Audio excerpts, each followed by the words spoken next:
Hello everyone, आप सभी का अपने यूट्यूब चैनल पर स्वागत है। फ्रेंड्स, आज से हम अपनी जो जितने भी टीचिंग एग्ज़ाम हैं, DSSB, KVS, NVS है ना, और HPSC, जितने भी ओल्ड UP, जितने भी TGT और PGT के जो एग्ज़ाम हैं, उनका जो सब्जेक्ट का जो पोर्शन होता है ना, 2 पेपर होते हैं, कॉमन पोर्शन आता है एक, और सब्जेक्ट एक में सिर्फ सब्जेक्ट आपको दिया जाता है भाई, है ना, उसके बारे में हम डिस्कस करेंगे। ठीक है, हमने देखा जो जैसा मैंने एनालाइज किया जो प्रीवियस ईयर जो पेपर थे, तो उसमें मेन फोकस जो रहता है सेटर का किन किन टॉपिक्स पे रहता है और कौन से टॉपिक कितने इम्पोर्टेंट है ना, उसके हिसाब से मैंने देखा, आपने भी देखा होगा।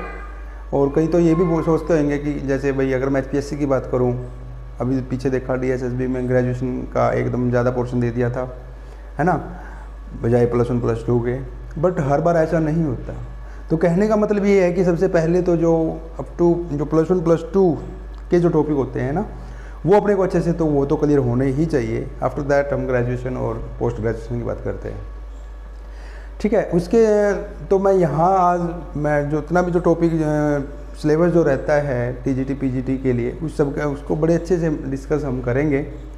ठीक है, तो मैं शुरुआत करता हूँ। आज का अपना जो टॉपिक है लोगरिथम जो अपना फंक्शन है। आपने देखा होगा लोग के जो क्वेश्चन है, बहुत सारे क्वेश्चन आपको देखने को मिलते हैं, है ना। लोग के जो क्वेश्चन है वो कहीं भी फंसा देता है। जैसे अगर वो कोई AP का क्वेश्चन जो है कोई सेट करना चाह रहा है, तो AP वाले में भी कहीं ना कहीं आपने देखा होगा लोग के क्वेश्चन वो बड़े आराम से डाल सकता है ना। उसके बाद आपने देखा होगा अगर वो इन इक्वेशन का अगर वो क्वेश्चन बनाता है कि इस इन इक्वेशन को सोल्व करो, इसके सोल्यूशन फाइंड करो, तो वहाँ भी लोग का फंक्शन बड़े आराम से बन जाता है। बड़ा अच्छा क्वेश्चन वहाँ पर तैयार हो जाता है भाई, है ना। और फंक्शन में तो है ही भाई डोमेन रेंज निकालना। इंटीग्रेशन में आपने कहीं ना हर बार मिल ही जाता है लोग वाला क्वेश्चन। डिफ्रेंशिएशन, तो कहने का मतलब ये क्या है, देखो वो क्वेश्चन होते हैं किसी और टॉपिक के, बट उन सब के लिए लोग की प्रॉपर्टी आपको पता होनी चाहिए, है ना। लोग किस तरह काम करता है, कहाँ ये डिफाइंड होता है, कब इसके में किस वैल्यू को अपने को नेगलेक्ट करना होता है, क्यों नेगलेक्ट करना होता है। तो ये सारी की सारी बातें अगर अपने को नहीं आती तो वो सारे के सारे टॉपिक कहीं ना कहीं अपना क्वेश्चन वहाँ से छूटने के चांसेस होते हैं। क्लियर है। तो यहाँ तो इसलिए मैंने सोचा कि सबसे पहले लोग का ही ये जो टॉपिक है ये उठाया जाए और उसको अच्छी तरह डिस्कस किया जाए, ताकि अगर कहीं आगे अपने को किसी और टॉपिक में देखने को मिले, जैसे फंक्शन में देखने को मिले, इंटीग्रेशन में मिले, डिफरेंशिएशन में मिले, कहीं भी मिले, तो वहाँ अपने को कोई परेशानी ना हो। चलिए स्टार्ट करते हैं। मैं सबसे पहले आज अपना जो टॉपिक रहेगा लोग का, मेरा जो टॉपिक रहेगा, ठीक है।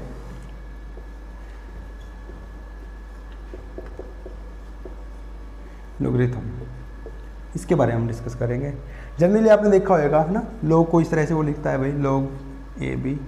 तो सबसे पहले तो आपको ये पढ़ना आना चाहिए भाई, इसको पढ़ते कैसे हैं। देखो ये जो होता है इसको हम बेस बोलते हैं। ये जो होता है इसको हम कुछ भी बोल दो, इनपुट बोल दो, आर्गुमेंट बोल दो, है ना, नंबर बोल दो। क्लियर, यानी कि पढ़ते कैसे इसको, log B बेस A। अब इसका मतलब क्या होता है कि log B बेस A का मतलब क्या होता है कि मैं log A की कितनी पावर रेज करूँ कि वो B बन जाए। समझ आ रही है कि इस ये जो नंबर जो बेस जो लिखा होता है कि उसकी क्या पावर मैं रेज करूँ, क्या पावर उसकी बन के आएगी कि उसकी वैल्यू जो है वो B के इक्वल आ जाए। एक्चुअल में ये एक्सपोनेंट ही आप मान के चलो, जैसा जो एक्सपोनेंट में हम यही देखते हैं कि इसकी कितनी पावर तो इसकी वैल्यू क्या बनेगी, है ना। तो इसी तरह यानी कि A की मैं क्या पावर रेज करूँगी वो B बन जाए। फॉर एग्जांपल अगर मैं क्वेश्चन आपसे पूछता हूँ कि log √3 - 2√2 बेस 3 + 2√2। देखो दिखने में कितना महंगा, थोड़ा सा अजीबोगरीब सा क्वेश्चन दिख रहा है भाई, है ना। यहाँ आपको लग रहा है कि भाई सॉरी एक इधर भी log आएगा, 2 लोग रूट दे दिए। जनरली हम देखते हैं क्वेश्चन में जब लगता है तो ऐसा लगता है कि थोड़ा सा ये मुश्किल सा क्वेश्चन, चल थोड़ा सा देखने में लगता है ड्रावना सा क्वेश्चन, है ना। बट ऐसा कुछ नहीं है। अपना कंसेप्ट क्या है कि अगर हम ध्यान से देखेंगे कि अब मैं इसकी क्या पावर रेज करूँ कि ये बन जाए, है ना। अगर यानी कि इसकी क्या पावर ये बनेगी, वही इसकी वैल्यू बनने वाली है। ठीक है, अगर आप थोड़ा सा इसमें थोड़ा सा दिमाग लगाने की कोशिश करोगे, ये जो बैठा है ये इसका इन्वर्स है। क्लियर है, यानी कि ये एक दूसरे के इन्वर्स है। जब इन्वर्स होता है तो इसका मतलब अगर मान लो A B का इन्वर्स है तो इसका मतलब B की जो पावर है वो कितनी बन जाएगी, -1। तो कहने का मतलब इसका आंसर कितना आना चाहिए, -1 आना चाहिए। क्यों आना चाहिए? क्योंकि ये इसका इन्वर्स है, यानी कि इसकी पावर -1 इसके बराबर आ रही है। तो वही हम देखते हैं कि मैं a की क्या पावर रेज करूँ कि वो b बन जाए। क्लियर है? चलिए हम अब डिटेल शुरू से मतलब उसकी स्टेप बाय स्टेप इसको हम डिस्कस करते हैं भाई। सबसे पहले इस a और b यानी कि बेस और आर्गूमेंट पर ही वो कंडीशन लगा देता है। कंडीशन क्या होती है? सबसे पहले भाई ये कब डिफाइंड होता है, कब अपने को आउटपुट देगा, तो उसके लिए अपने पास भाई a ऑलवेज ग्रेटर देन 0 रहना चाहिए। क्लियर है? बट यहाँ एक कंडीशन है कि a की वैल्यू 1 के इक्वल नहीं होनी चाहिए। 1 को छोड़ के ग्रेटर देन कुछ 0 कुछ भी वैल्यू हो तो ये उसके लिए कोई दिक्कत इसको नहीं है। b की जो वैल्यू है यानी कि आउटपुट जो है वो भी क्या होनी, सॉरी ये जो b नंबर जो होता है, आर्गूमेंट जो होता है, इनपुट जो होता है वो भी ग्रेटर देन 0 रहना चाहिए। समझ आ रही है बात? तो इसी क्वेश्चन के ऊपर उसने एक बार बड़ा अच्छा क्वेश्चन बनाया, इन्हीं क्वेश्चन का क्वेश्चन बनाया। उसने क्या किया, एक क्वेश्चन अपने को दे दिया, log mode x-3 base x-3 दे दिया भाई, और यहाँ दे दिया उसने mode x-5 mode x-5 upon 2 minus mode x, और पूछ लिया find the value of x for which it is defined.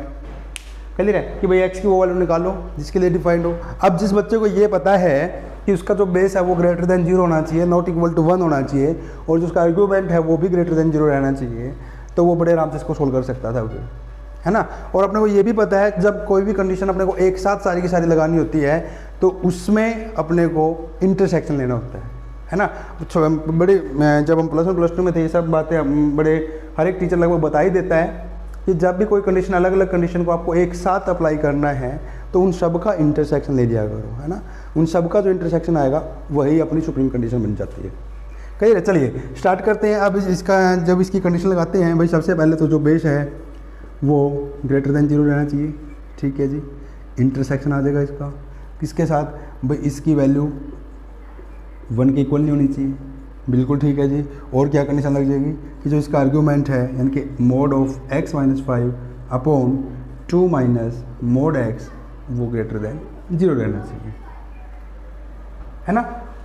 तो इसके हिसाब से जब मैं इसकी वैल्यू यहाँ से x की वैल्यू निकाल लूँगा जो इसको सेटिस्फाई कर दे, यहाँ से x की वैल्यू निकालूंगा तो इसको सेटिस्फाई कर दे, यहाँ से x की वैल्यू निकालेंगे जो इसको सेटिस्फाई कर दे, और उन सब का इंटरसेक्शन ले लेंगे, वो सारी की सारी x वैल्यू के लिए लोग अपना क्या हो जाएगा भैया, डिफाइंड हो जाएगा, है ना। चलिए यहाँ से जब मैं वैल्यू निकाल लूँगा इन इक्वेशन। अच्छा एक बात और मैं आपको बता देता हूँ, मैंने पहले बताया भाई लोग के अंदर किसी भी चैप्टर का कोई भी यहाँ कंसेप्ट लग सकता है। मैथ की यही खास बात है, कहीं से कोई भी रिजल्ट अपने को अप्लाई करना पड़ सकता है। अब जैसे यहाँ मुझे इन इक्वेशन को सोल्व करने होंगे भाई, है ना। इन इक्वेशन को डिटेल में जब मैं पर्टिकुलर इन इक्वेशन की बात करूँगा वहाँ हम डिस्कस करेंगे। यहाँ मैं फ़िलहाल जिससे मेरा काम चल जाए सिर्फ उतना सा ही मैं डिस्कस करूँगा। ये नहीं है कि अब मैं सारी की सारी डिस्कशन इन इक्वेशन के बारे में करना स्टार्ट कर दें या मोड के बारे में करना शुरू कर दें, है ना। ये बात थोड़ा सा आप इतना आपको धैर्य बनाए रखना होगा कि जैसे मैंने इन इक्वेशन सोल्व करना शुरू किया तो यहाँ जितने से मेरा काम चल जाए उसको मैं डिस्कस करूँगा। तो डिटेल में मैं यहाँ डिस्कस नहीं करूँगा क्योंकि फिर वो मैं पर्टिकुलर टॉपिक से हम भटक जाते हैं भाई। क्लियर है? चलिए अब जैसे मोड x-3 है तो इसका हम वैसे जनरली मैं बता देता हूँ इन इक्वेशन कैसे सोल्व करनी होती है। जहाँ वो उसके सोल्यूशन निकाल लो, सोल्यूशन निकालने का मतलब क्या है, इसको 0 के इक्वल मान के वहाँ से x की वैल्यू निकाल लो, यानी कि 3 नंबर लाइन के ऊपर उसको लिख लो। अब अपने को क्या चाहिए, ग्रेटर देन 0 चाहिए। अब ग्रेटर देन 0 3 कब होएगा भाई, 3 से बड़ी में कुछ वैल्यू ले लूँ तब भी ग्रेटर देन 0 रहेगा, लेकिन 3 और -3 को छोड़ के, है ना। अब जैसे मैंने -1 ले लिया भाई, कुछ भी ले लो, जब माइनस लूँगा ये तो हमेशा पॉजिटिव रहता है, यहाँ भी पॉजिटिव रहेगा यहाँ भी पॉजिटिव रहेगा क्योंकि मोड फंक्शन है भाई। चलिए कुछ भी वैल्यू अगर मैं रखूँगा ये तो पॉजिटिव ही रहेगा। चलिए उसके बाद यहाँ से क्या है, मोड की वैल्यू 1 नहीं होनी चाहिए, तो इसका मतलब x की वैल्यू मोड x-3 की वैल्यू 1 नहीं होनी चाहिए। तो यहाँ से x की वैल्यू अगर 2 अगर मैं रखता हूँ 2 - 3 -1 मोड 1 होएगा भाई। 4 रखता हूँ यानी कि x की वैल्यू मुझे 2 और 4 नहीं लेनी। क्लियर है? अब इस कंडीशन का यूज कर लेते हैं। हाँ जी, यहाँ से सोल्व करते हैं। इसका क्या तरीका होता है, जब न्यूमरेटर अपॉन डिनोमिनेटर टाइप की आपके पास इक्वेशन होती है, कोई भी इक्वेशन होती है ग्रेटर देन 0 की, ग्रेटर देन इक्वल टू 0 को, उसका क्या तरीका होता है, न्यूमरेटर और डिनोमिनेटर दोनों के सोल्यूशन जो होते हैं, जो रूट जो होते हैं उसको अपना नंबर लाइन पेपर ड्रॉ कर लो। कैसे, जैसे मोड x-5 के रूट क्या बनेंगे, +-5 बनेंगे भाई। तो -5 कहीं ना कहीं इधर बैठा होगा, +5 कहीं ना कहीं इधर बैठा होगा। इसी तरह डिनोमिनेटर के root 2 minus mod x, zero कब कब बनेगा भाई, प्लस माइनस 2 पे बनेगा, तो -2 कहीं ना कहीं इधर मिलेगा और इसको मैं 2 बोल देता हूँ। क्लियर है। अब अपने को साइन देखना है भाई, पॉजिटिव बनाना है, यहाँ से कोई वैल्यू उठा लो, 6 उठाया मैंने, 6 - 5 ये पॉजिटिव बट ये नेगेटिव आ गया, तो यानी कि यहाँ पे नेगेटिव बनेगा भाई। 2 और 5 के बीच में से कोई भी एक नंबर उठा लो, 3 उठा लिया, मोड 3 ये नेगेटिव बन गया और ये भी नेगेटिव बन गया, इट मीन्स ये पॉजिटिव बन गया, ऑल ओवर पॉजिटिव बन गया। -2 और 2 के बीच में 0 उठा लो भाई, -5 और 2 यानी कि ये नेगेटिव बन गया। और अब -2 और 5 के बीच में कुछ भी वैल्यू उठा लो, -2 और -3 उठा लो, -3 जब रखते हैं यानी कि ये माइनस का 2 बन गया और नीचे माइनस का 3 रखेंगे तो नीचे माइनस का 1 बनेगा, यानी कि ये पॉजिटिव आ गया। तो कहने का मतलब क्या है कि माइनस ये क्या बोलता है कि इन्फिनिटी टू -5, ओके, और पे तो ये यूनियन अपने को पॉजिटिव रखना है। पॉजिटिव कहाँ कहाँ है, -∞ टू -5 है, और कहाँ है भाई 2 to 5, और कहाँ है सिर्फ इस रीजन में और इस रीजन में पॉजिटिव था, यानी कि इस पर्टिकुलर कंडीशन का सोल्यूशन ये बना भाई, इस पर्टिकुलर कंडीशन का सोल्यूशन ये बना, और इस पर्टिकुलर सोल्यूशन इसका सोल्यूशन क्या बना भाई, R में से सिर्फ 3 को माइनस कर दो। क्लियर है। अब लेकिन अपना तो काम यहाँ था, इसके लिए क्या होएगा कि वो सारी की सारी इन तीनों कंडीशनों का अपने को क्या ले लेना है, इंटरसेक्शन ले लेना। समझ आ रही है बात। तो यानी कि इस तरह से अपने को क्वेश्चन बड़े आराम से देखने को मिल सकते हैं, इंटरसेक्शन बड़े आराम से हम नंबर लाइन पे ले सकते हैं। क्लियर है। यानी कि इस तरह के क्वेश्चन कहने का मतलब ये है बड़े आराम से अपने को देखने को मिलते हैं भाई लॉ के क्वेश्चन। तो प्रॉपर्टी अपने को समझ आनी चाहिए। तो मैं 1 बाय 1 इसकी पहले सारी प्रॉपर्टी हम डिस्कस करेंगे, उसके बाद इसके जो प्रीवियस ईयर जो क्वेश्चन है हम उसके बारे में डिस्कस करेंगे कि कौन से किसी पर्टिकुलर एग्जाम में कोई क्वेश्चन अगर बना हुआ है तो उसके बारे में हम डिस्कस करते रहेंगे। ये एक मैंने थोड़ा सा बताया कि किस तरह से क्वेश्चन बन सकते हैं। ओके, चलिए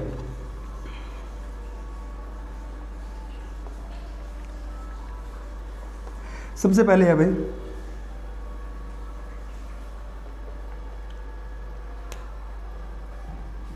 log बेस A1 की वैल्यू 0 होती है ना। क्यों? क्योंकि अगर मैं A की ध्यान रहिए A इधर क्या है, A 0 से बड़ा है, नॉट इक्वल टू 1, और अपने को पता है किसी की भी पावर अगर 0 होती है किसी भी नंबर की तो वो क्या हो जाता है भाई 1 के इक्वल होता है ना। उसके बाद अगर बेस और आर्गुमेंट दोनों सेम हो जाते हैं तो उसकी वैल्यू हमेशा 1 आती है भाई। उसके बाद अगर अभी मैंने एक पीछे भी क्वेश्चन लिया था, बेस और आर्गुमेंट एक दूसरे का इन्वर्स होते हैं तो उसकी वैल्यू -1 होती है। क्लियर है। एक्चुअल में ये कंडीशन अगर मैं आपको बताऊं, चलिए कोई 1 बाय 1 आगे डिस्कस कर लेंगे भाई, ठीक है। जैसे अगर मैं एक क्वेश्चन आपको यहाँ से एक क्वेश्चन में लेके चलता हूँ। एक बार एक क्वेश्चन आया भाई, solve log x - 3 9 is equal to 2। ये क्वेश्चन दे दिया है ना, इजी सा क्वेश्चन है, थोड़ा सा डिस्कशन इसके बारे में कर लेते हैं। इसकी वर्किंग क्या होती है भाई, यानी कि अपने को क्या चाहिए कि x - 3 की क्या पावर, ये क्या होता था कि इसकी पावर में क्या रेज करूँगी ये बन जाए, यानी कि इसने अपने को क्या बोल दिया कि x - 3 की पावर 2 इक्वल टू 9। क्लियर है। और इसका एक दूसरा तरीका डायरेक्ट मैं आपको बोलूँ भाई, इसकी वर्किंग क्या होती है, इस चीज़ की मेथड क्या होता है कि जो भी बेस होता है और जो अपने पास यानी कि log a base a b equal to c अगर अपने पास है तो b की जो वैल्यू होएगी, ये जो c होता है वो a की पावर में चला जाता है ना। ये बताया था मतलब।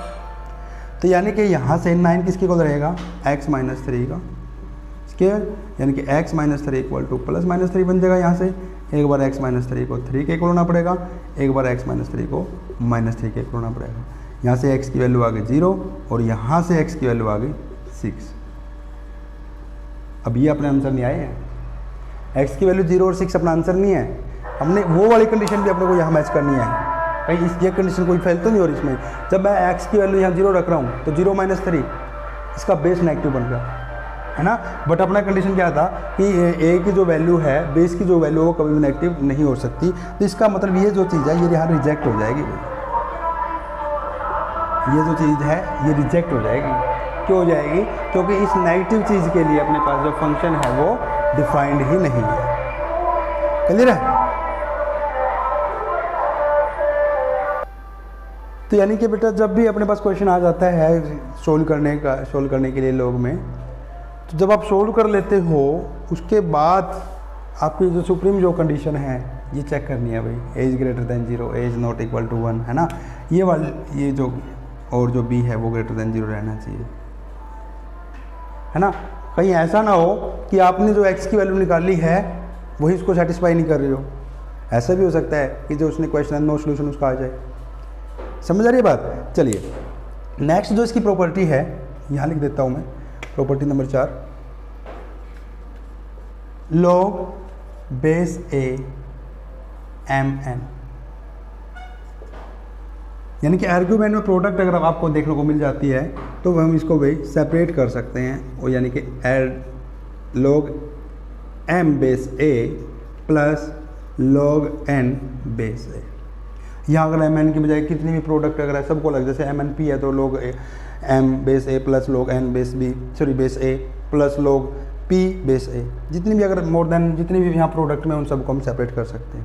प्रूव करना कोई बड़ी बात है नहीं। अगर इसकी मैं प्रूफ की इसकी मैं बात करूँ, अगर मैं log a m को अल्फ़ा मान लेता हूँ, log a n को अगर मैं बीटा मान लेता हूँ, तो यहाँ से m की वैल्यू कितनी आ गई भाई, a raise to power alpha, और यहाँ से n की वैल्यू कितनी आ गई b रेज़ टू पावर, इसको बीटा मानो, इसको यहाँ से कितनी आ गई a raise to power beta. तो m इंटू एन की वैल्यू कितनी आ गई, a raise to power alpha into a raise to power beta, बोले तो a raise to power alpha plus beta, ये आ गई। चलिए यानी कि इस अब ये m और m इंटू एन की वैल्यू यहाँ जब हम रखेंगे उठा के, तो log a m into n will equal to log base a raise to power alpha plus beta, है ना। और ये जब भी ये आर्ग्यूमेंट की जो पावर होती है वो आगे आ जाते हैं, इनके अल्फ़ा प्लस बीटा आगे आया, तो यहाँ कितना बच गया भाई log a। और अपने को पता है जब बेस और आर्ग्यूमेंट सेम होता है तो उसकी वैल्यू 1 होती है, तो यानी कि क्या बच गया, ये अल्फ़ा प्लस बीटा के इक्वल बच गया कौन, log a m n। Alpha कौन था, log a m, बीटा कौन था, log a n, hence proof, है ना। बड़े आराम से इसको हम सोल्व कर सकते हैं। ये इसके प्रूफ कि वैसे तो अपने को कुछ खास जरूरत भी नहीं थी, फिर भी यानी कि log a m n कहने का मतलब ये है कि अगर आर्ग्यूमेंट प्रोडक्ट में दे रखा है तो बेस वही रखना है और उसको हम सेपरेट कर सकते हैं एडिशन में। यहाँ एक कई बार है ना एक दिमाग में एक गलत चीज़ आ जाती है, वो कैसे, कई बार अपने दिमाग में अगर वो m प्लस n दे देता है उसको वो ऐसे लिख लेता है, इससे बचना है भाई। ये मिस्टेक ऐसी है जो पता होते हुए भी हो जाती है भाई, है ना। log base a m plus n log a ये नहीं होता, इससे बचना है। ओके चलिए एक बार क्वेश्चन आया था, इसके ऊपर कुछ क्वेश्चन डिस्कस कर लेते हैं। जैसे एक बार क्वेश्चन आया, अच्छा एक और मैं पहले प्रॉपर्टी बता देता हूँ, उसके बाद प्रॉपर्टी नंबर 5 की अगर मैं एक बार बात कर लेता हूँ, उसके बाद क्वेश्चन डिस्कस करते हैं। जिस तरह से ये मल्टीप्लिकेशन में था, अगर ये डिवाइड में होता है, यानी कि log base a m by n ये इक्वल होता है log base a m minus log base a n। Proof इसका भी वैसे बड़े आराम से कर सकते हैं, इसको अल्फा मान लो बीटा मान लो, अब बड़े आराम से हो जाएगा सॉल्व। क्लियर है, यानी कि जब डिवाइड में होता है बेस वही रहता है और यहाँ माइनस साइन आ जाता है। एक बार क्वेश्चन आया भाई, find the value of log √2 under 12 minus log √2 base √2 under 48, इसकी वैल्यू अपने से पूछ ली गई, है ना। अब हमने देखा इसको सोल्व करना बड़ा आसान है, जिसको ये प्रॉपर्टी आती है जो अप्लाई कर सकता है। देखो भाई बेस सेम है और माइनस में है, यानी कि बेस इसका अगर मैं उल्टा चलता हूँ तो log बेस √2 ये हो जाएगा √12 अपॉन √48, है ना। तो कहने का मतलब क्या है, यहाँ से क्या बचा, log √2 यहाँ से कैंसिल होके 1/√4 बचेगा। क्लियर है। चलिए अब इसको अगर ध्यान से देखोगे, अच्छा यहाँ इससे पहले मैं थोड़ा सा और इसको इजी बना देता हूँ। एक और प्रॉपर्टी मैं आपको बता देता हूँ, उसके बाद मैं इसको सोल्व करूँगा। भाई जब भी बेस की कुछ पावर दे देता है, या फिर चले मैं अलग अलग से एक बार इस क्वेश्चन को मैं यहीं छोड़ता हूँ, 3 प्रॉपर्टी और बताता हूँ, उसके बाद ये क्वेश्चन बिल्कुल बच्चा वाला लगने लग जाएगा। अब ये भी ज़्यादा सा उसके बारे में, अब तो क्या है, ये मैं ये सोचना, मुझे क्या सोचना पड़ेगा कि ये इसमें क्या से रिलेशन है, ये इसकी पावर होती है या ये इसका इन्वर्स होता है, ऐसा कुछ सोचने की जरूरत नहीं है। फिर वहाँ से हम बच जाएंगे। एक बार ये प्रॉपर्टी आप देखो, यानी कि log base a power m b will equal to 1/m log base a b। कहने का मतलब क्या हुआ बेटा कि जब भी अपने पास बेस की जो पावर होती है वो डिनोमिनेटर में आ जाती है, वहाँ से हट के डिनोमिनेटर में आ जाती है। इसी तरह जब इससे पहले मैंने पिछले क्वेश्चन में भी यूज किया था प्रूफ में, log base A b raise to power है, यानी कि आर्ग्यूमेंट यानी कि नंबर की जब पावर होती है वो मल्टीप्लाई में आ जाती है। क्लियर है? अगर इसी बात को, इन दोनों बातों को अगर मैं इकट्ठा बोलता हूँ कि log base a power m b raise to power n will equal to, देखो बेटा ये जो b की जो पावर है ये मल्टीप्लाई में आ जाएगी भाई, और बेस की जो पावर है ये डिवाइड में आ जाएगी, है ना, ऐसा होता है ना। और यहाँ क्या बच गया, log बेस ए बी। कोई बात, यहाँ से बड़ा आराम से हो गया ये क्वेश्चन। कैसे? अब इसको मैं क्या लिख सकता हूँ, log 2 रेज़ टू पावर 1/2, और इसको क्या लिख सकते हैं, अब चाहो तो इसको, ये 2 का स्क्वायर बन गया तो log 2 ही बन गया ना, सॉरी ये तो 2 बन गया भाई, 1/2, 1/4 √4 की वैल्यू 2 होती है।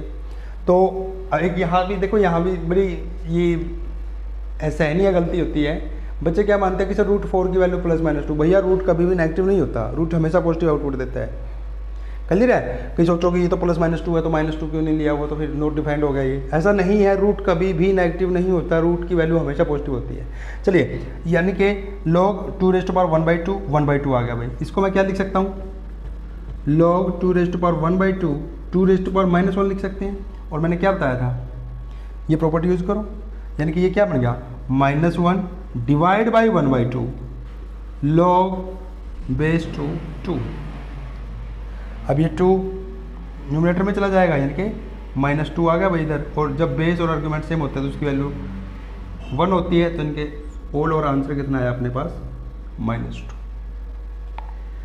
देखो अब अगर ध्यान से अगर आप देखोगे, हमने इसमें मेन ये प्रॉपर्टी यूज़ कर ली। अगर अपने को प्रॉपर्टी अच्छे से आती है और उसको अप्लाई करना है तो बड़े आराम से क्वेश्चन सॉल्व हो जाता है। क्लियर है? चलिए आगे चलते हैं, एक और मैं क्वेश्चन यहाँ डिस्कस करूँगा। अच्छा एक बात ध्यान रखें, उससे पहले, क्वेश्चन से पहले एक और बात मेरे दिमाग में आई है, वो और मैं बता देता हूँ। जब भी आपके पास क्वेश्चन इस तरह से मिले,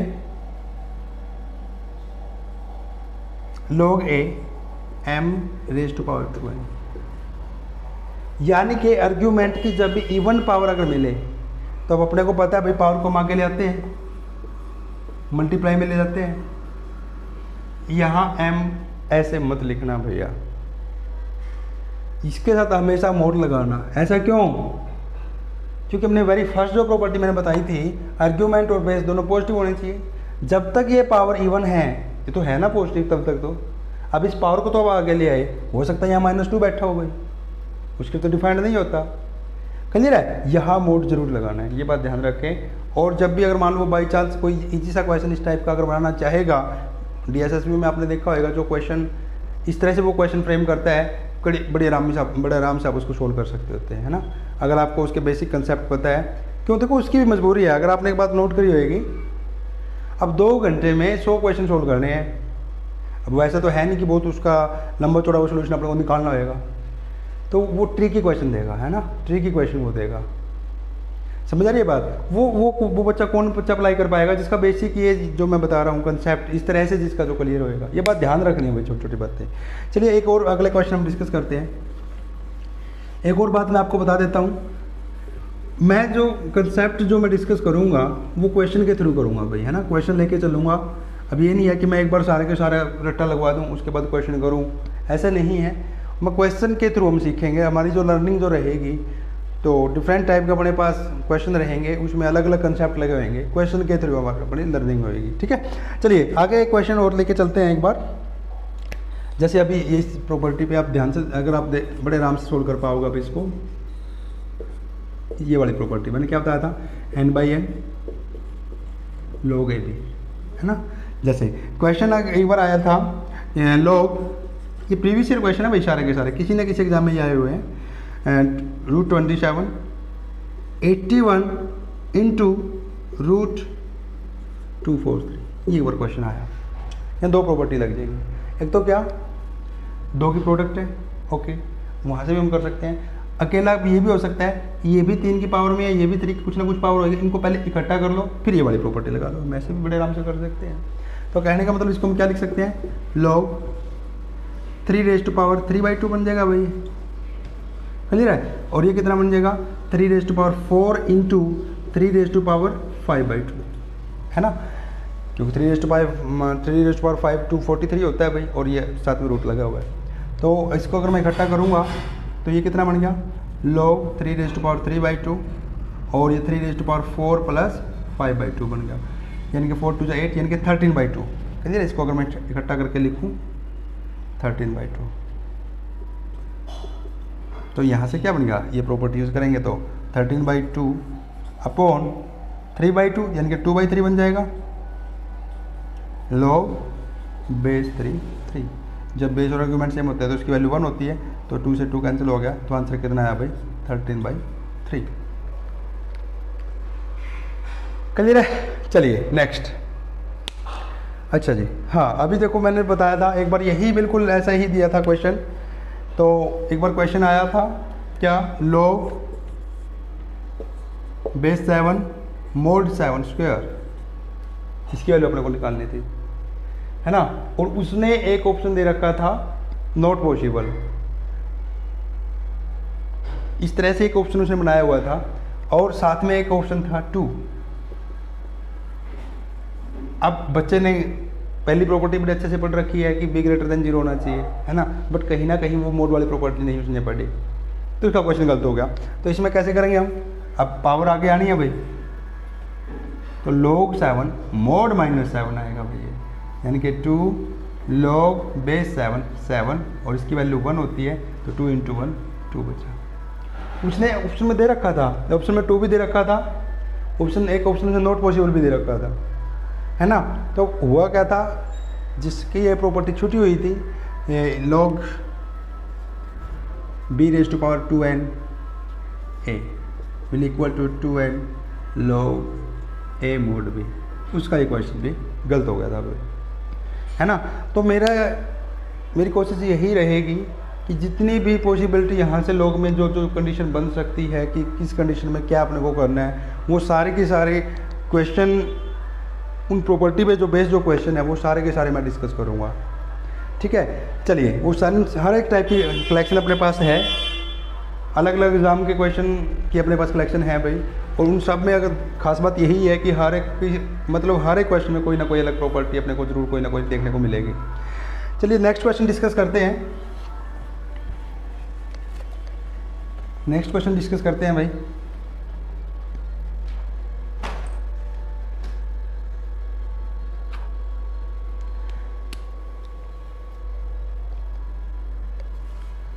अच्छा, एक प्रॉपर्टी है, हम अपनी मर्जी का भी बेस बना सकते हैं जरूरत पड़ने पर। कैसे, जैसे log a b, इसको हम लिख सकते हैं क्या, log b upon log a। यहाँ बेस हम अपनी मर्जी से क्वेश्चन के हिसाब से कुछ भी इंसर्ट कर सकते हैं, log c कर दो, d कर दो, यानी कि सेम बेस हम इंसर्ट कर सकते हैं। ऐसा नहीं है कि यहाँ c करोगे यहाँ d करोगे, क्वेश्चन के हिसाब से ऐसे क्वेश्चन देखने को मिलेंगे। अभी आके क्वेश्चन करवाऊँगा तो वहाँ मैं अपनी मर्जी से बड़े आराम से एक बेस इंसर्ट करके और उस क्वेश्चन को बड़े आराम से हम सोल्व कर लेते हैं। ओके,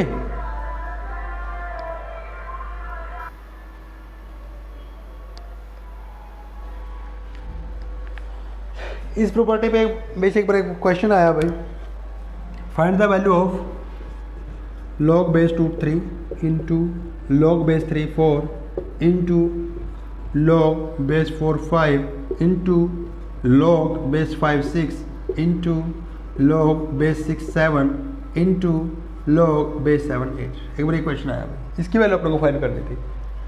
अब इसको क्या लिख सकते हैं, log 3 अपॉन log 2 लिख सकते हैं भाई, इसको log 4 अपॉन log 3 है ना, इसको log 4 5 अपॉन log 4, इसको log 6 अपॉन log 5 और इसको log 7 अपॉन log 6 और यहाँ log 8 अपॉन log 7 लिखा जा सकता है।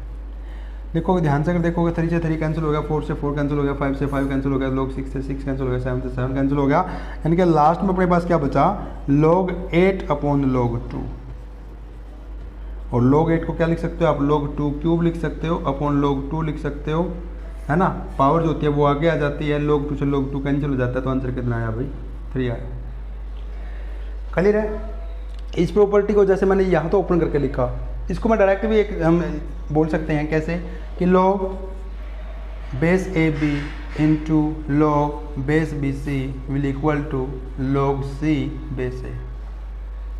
यानी कि अगर वो मल्टीप्लाई में है और एक केस में जो बेस है अगले में वो आर्गूमेंट का काम कर रहा है, तो बेस से आर्गूमेंट कैंसिल होके जिसका आर्गूमेंट बचा हुआ लास्ट में वो आर्गूमेंट लिख देते हैं, और जिसका बेस बचा हुआ वो बेस लिख देते हैं। तो यहाँ से मैं डायरेक्ट भी कर सकता था, इससे ये कैंसिल हो गया, इससे ये कैंसिल हो गया, इससे ये कैंसिल हो गया, इससे ये कैंसिल हो गया, इससे ये कैंसिल हो गया, यहाँ बेस 2 बचा है और वहाँ 8 बचा है, तो यहाँ बेस 2 रेज़ टू पावर 3 आ गया सर, आंसर 3 आ गया, है ना। इतना टाइम अपना बच सकता है, ये भी क्लियर है। चलिए आगे चलते हैं भाई। नेक्स्ट क्वेश्चन है,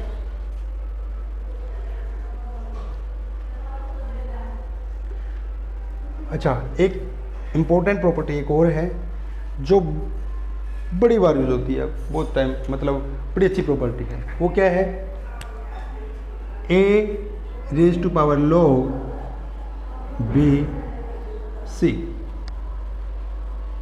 यानी कि जो log है वो एक्सपोनेंट बनेगा भाई इधर, है ना, पावर की फॉर्म में अगर आ जाता है तो भाई हम इसको और इसको इंटरचेंज कर सकते हैं, यानी कि जिसकी वो पावर है उसको मैं आर्गूमेंट बना सकता हूँ और जो आर्गूमेंट है वो पावर में आ जाता है। यानी कि ये किसके इक्वल हो सकता है, होता है c log base b। Important property है, इसके ऊपर बहुत बार क्वेश्चन देखे अलग अलग पेपर में, ठीक है। चलिए स्टार्ट, इसी ऊपर मैं क्वेश्चन आपको बताता हूँ। जैसे एक बार क्वेश्चन आया भाई, क्या 3 raise to power 4 upon log 7a plus 27 power log 36 base 9 plus 81 1 upon log base 5 3। ये क्वेश्चन आया अभी एक बार। अब इसको बड़े आराम से हम सोल्व कर सकते थे, कैसे। अच्छा एक और मैं प्रॉपर्टी बता देता हूँ एक बार पहले, उसके बाद मैं इस क्वेश्चन को डिस्कस करता हूँ।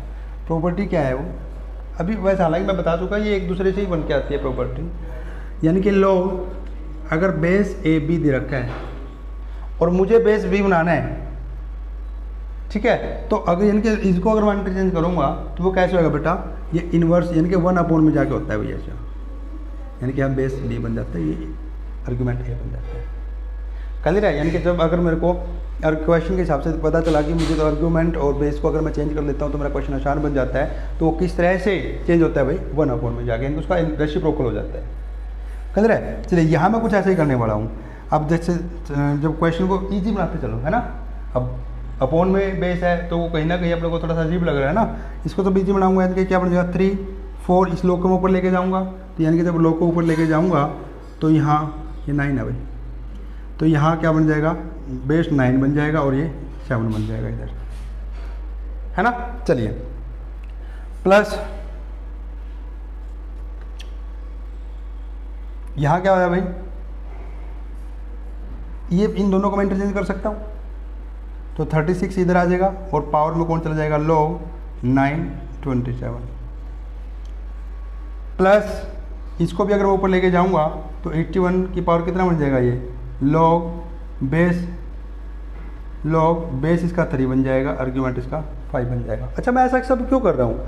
क्योंकि हम क्या करने की कोशिश कर रहे हैं, इधर बेस और आर्ग्यूमेंट को सेम करने की कोशिश कर रहे हैं ताकि वो कैंसिल हो गए, उसकी वैल्यू 1 आ जाए, है ना।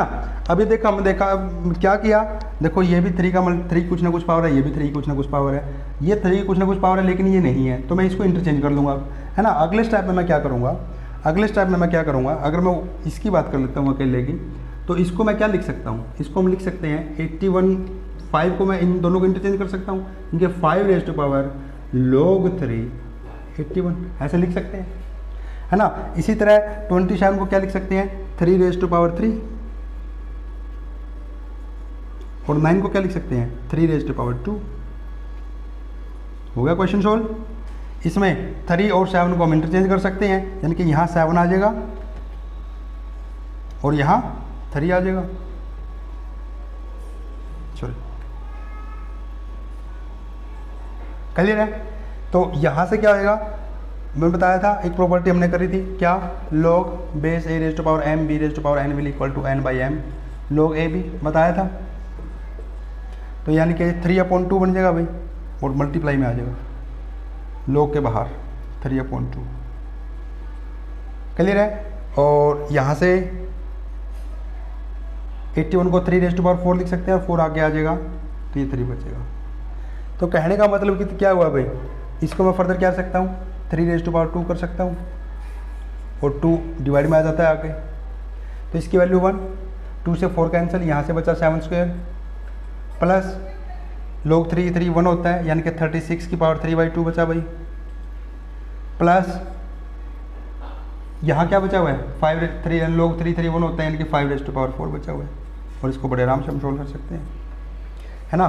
7 रेज़ टू पावर 7 स्क्वायर 49 होता है, 30 रेज़ टू पावर 3/2 यानी कि 36 × 6 यानी कि 216 बन गया ये, प्लस 5 रेज़ टू पावर 4 कितना बन गया भाई, 625, इसको ऐड कर लेना है।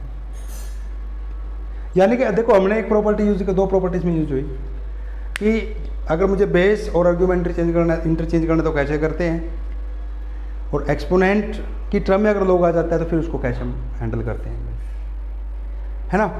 तो इस वीडियो में हमने देखा भाई, कुछ मैंने बेसिक बताया, कुछ प्रॉपर्टी बताई है ना, उसके ऊपर जो क्वेश्चन जो बनते हैं वो हमने डिस्कस किए।